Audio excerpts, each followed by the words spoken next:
So it is a small survey, and it is a beginning. It's an interim result today, but it has been established after all the years, after all of the public worries and all of the public instinct.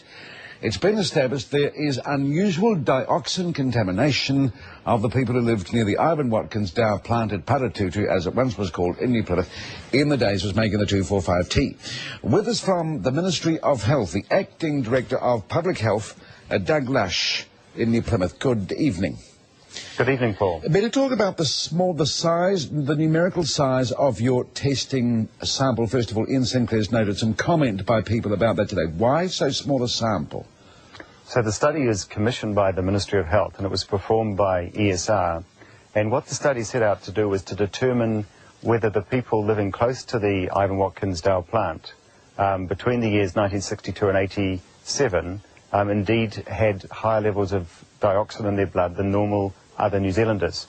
And the study has achieved that purpose. It has shown that there appears to be higher levels of dioxin in people who are living close to the Ivan Watkins Dow plant. So what you're saying is, the numbers of people you have used in your survey are sufficient to give you an indication of whether you need to progress.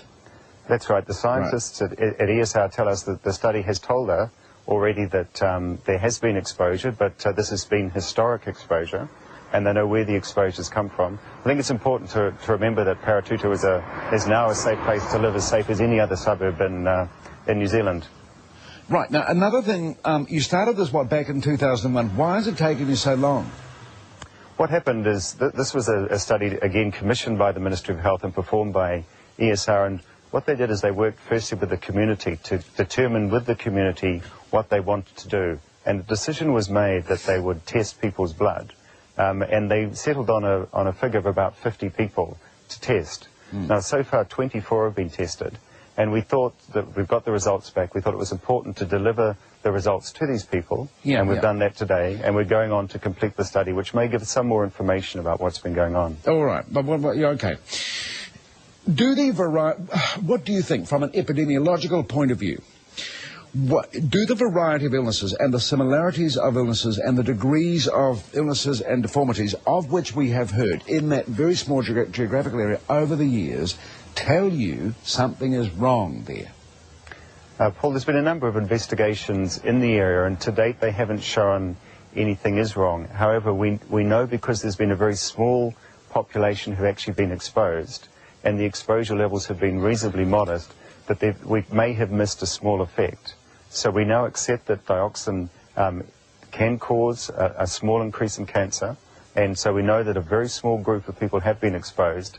And yes, we imagine that there has been a small increase in cancer to the people who historically lived here for longer than 20 years, between 1962 and 87. So, but Doug, apart from that, you have established, haven't you, today, no real link so far between these levels of contamination and disease, apart from that bit of cancer.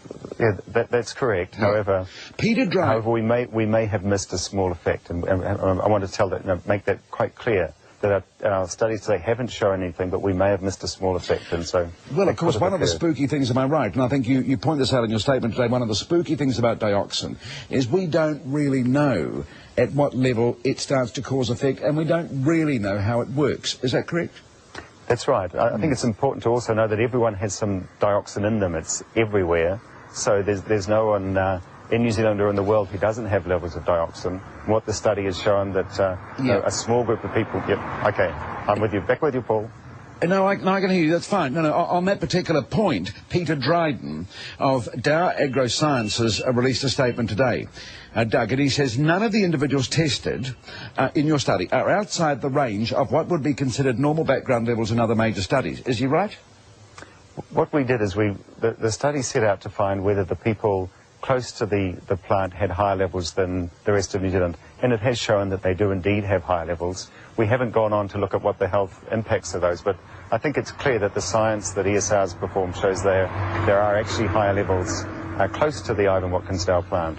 But I think what he's saying is the results you got don't put people outside the range of what would be considered normal background levels of dioxin in people's blood in other major studies. Is he right? I think that the levels are modest, but I think that they are increased, and that is, and the science tells us there is a difference between this group and others, and I think that's important to report it to the community. Yes, exactly so. But then Peter Dryden also goes on to say, yes, we know that dioxin can be harmful to humans, but you've got to have much higher levels than you have established in the study. Is he right, Doug? I don't think the science is good enough to say at what level it becomes a problem. I think we know that none is best. When it starts to cause a problem, we really don't know. And overseas studies and occupational studies have shown much higher levels. But I think in honesty, the levels that we've found in people could have some health effects. We haven't measured them, but I think in honesty that they could have had some effects. And one question, of course, people are going to be interested to know, people who have been measured, people around Paratutu, who lived there for a long time, a number of years ago. Can you get rid of dioxin from the blood? Can you get rid of it? What happens with dioxin is that it's pretty stable and it stays around for a fairly long time. However, after about 7 to 10 years, you lose about half of the dioxin in your body. So with time, people are getting, in this area who have been exposed, there's less and less dioxin from the exposure within them. But there is nothing that people can do. There's nothing that people need to do. However, if people do want to get advice, we've set up an 0800 number, and if I could tell you that number, that's 08. Do you want me to tell you the number? Go on, Doug. Yeah, 0800 555 567. And so people can ring that number, and if they want to get seen by a medical officer of health, then we're making that available as well. Look, I've got to go, but can I just get a quick yes or no off you? Are these levels madly high? Yes or no? Really? What the study said is that they are higher than the rest of New Zealanders, so I think that's the importance of the study.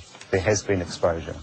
Acting Director of Public Health, Dr. Doug Lush from the Ministry. And those were our people today. That's Holmes tonight.